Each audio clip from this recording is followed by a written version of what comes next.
Tom Waddle is a former Chicago Bear wide receiver and current host of the popular Waddle and Sylvie show on ESPN 1000 in Chicago, as well as an analyst for the Mothership.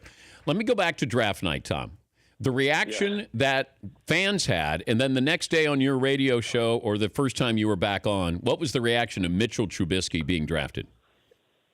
What the hell was Ryan Pace doing trading up to get a guy that the San Francisco 49ers had no interest in? That was the initial response from most Bears fans. But, we're a quarterback-starved city. I think when things kind of calmed down, everyone was excited that maybe they have found the guy that will lead us to better times over the next decade. All right. Your show after the Broncos performance by Trubisky. What was the reaction? He's going to Canton sooner rather than later. Listen, I could break off a hot take for you as well and tell you that, he's destined for greatness, but I'm one that would rather tap the brakes and acknowledge that, yes, he handled everything much better than maybe some of us thought he would initially because he had such little experience at the collegiate level. He showed he was an athlete. He showed that the stage wasn't too big for him. His accuracy was there, obviously the arm strength. You do acknowledge he was playing against twos and threes, but you also have to also acknowledge he was playing with twos and threes. So he gave us hope, Dan, and that's something we haven't had in the Windy City for quite some time. There was an article in the Chicago Tribune earlier this week that talked about John Fox's future might be attached to Mitchell Trubisky. And do you put in Trubisky, and then if you see that he's actually progressing and the team has a future and he is your starting quarterback, then you don't get rid of John Fox, as opposed to Mike Glennon is your quarterback, Trubisky doesn't play, and you guys go, you have 3 wins or 4 wins, John Fox will likely be shown the door. Yeah, I think that who plays is going to be dictated by the quarterbacks themselves and not the front office or not the coach. I mean, look, John, after a 3-13 season, he understands. I mean, this isn't his first rodeo. He needs to win some games to create a little job security in this town.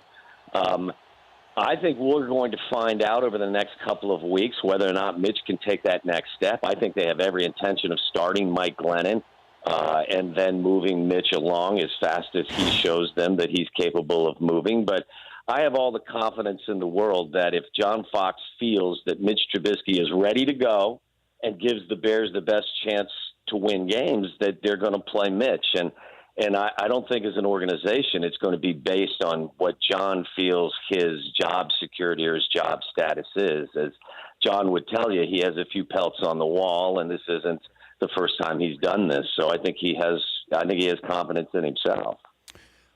And playing wide receiver, body language you can look at, or you can look at your quarterback and you'd lose confidence in him. These wide receivers with Jacksonville, with Blake Bortles, I mean, they're not hiding their displeasure with him. What is that like as a wide receiver when you lose confidence in your quarterback, or he's lost confidence in himself? Yeah, it's difficult. My quarterback was Jim Harbaugh, and dare I say I always had had confidence in him. I did, but I also wouldn't want to be on the wrong side of Jim Harbaugh these days if he heard the comment that I made that I didn't have confidence in him.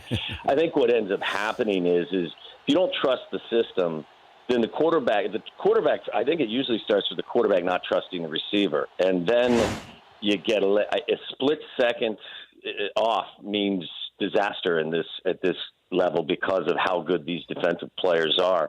And when you walk into a huddle and you don't believe in each other, you've already defeated. So I can understand why the guys in Jacksonville struggle with one another now. They've had very little to no success in it. And it's not a good situation. And if you're their receivers, it's a group that was pointed in the right direction, and a couple of guys that put up some huge numbers. And when they see those numbers dip and their performance goes down, everybody's looking to point a finger. You see some of the shoddy play, whether it's some starters or even backups, and then Colin Kaepernick comes into play here. It almost feels like how desperate is a team to bring him in, because these owners know he can be bad for business. But do you bring him in as a backup, or are you going to bring him in because you're desperate enough you have to bring him in as a starter? If you see there's a situation with a team that is playoff ready, a good team, are you more likely to bring in Kaepernick as a starter or as a backup?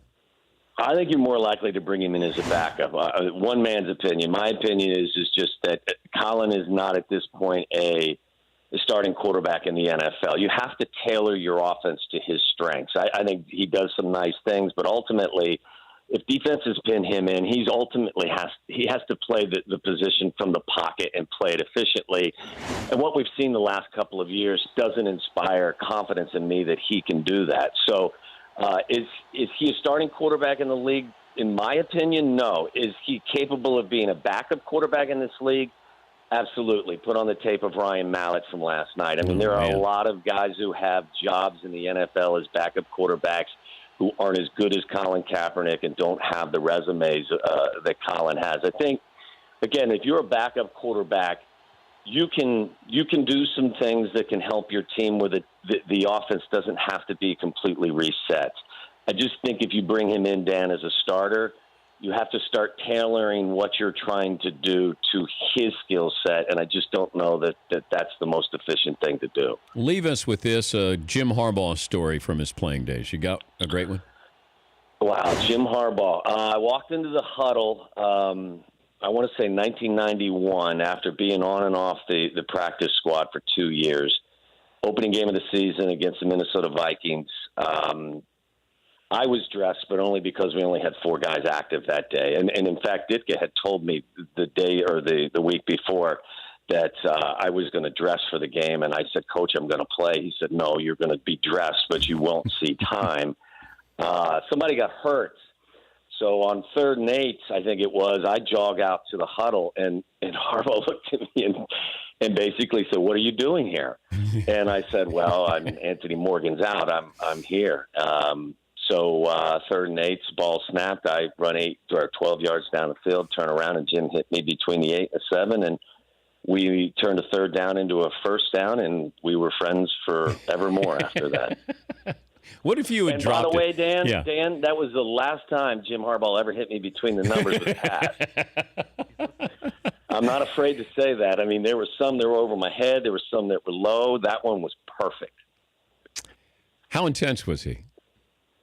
The greatest competitor I've ever seen. Whether we were playing golf or we were bowling or playing cards, he would just as soon as fight you as talk to you. And but you know what? When you get in the huddle, that's the guy you want under center. I mean, I saw him get the crap kicked out of him and just keep coming back for more. So had the ultimate respect for him, knew if he decided to be a coach that he'd be great. His dad was a great coach. Obviously, his brother's been a great coach. And I call him a friend.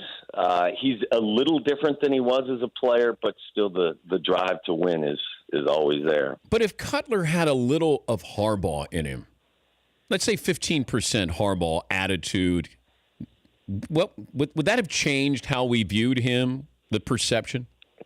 I think so. I think the perception and the reality are strikingly different, and I know perception ultimately does lead to reality sometimes. I think the perception of Jay, and I've gotten to know Jay pretty well over the course of his 8+ years in Chicago. I think the Jay Cutler that came to Chicago as a 25-year-old kid after 3 years in Denver was significantly different than the guy we saw in Chicago the last 3 years. He got married. He had 3 kids. He was more mature. He took care of himself more. I think he was a better teammate. Guys liked him more than they did initially. He cares. He's excited about being in Miami. The perception is that he doesn't care whether they win or lose. He works hard. He's prepared. He cares. I just don't think he'll ever be able to overcome what the perceptions have been about him over the course of the last 8 to 10 years. He's Tom Waddle, former Chicago Bear, current co-host of Waddle and Sylvie. Tell Sylvie we said hello, and great to talk to you again, Tom. Great to talk to you, Dan. Thanks so much. All right, Tom Waddle, also an analyst for the Mothership. The Dan Patrick Show, weekday mornings on Audience.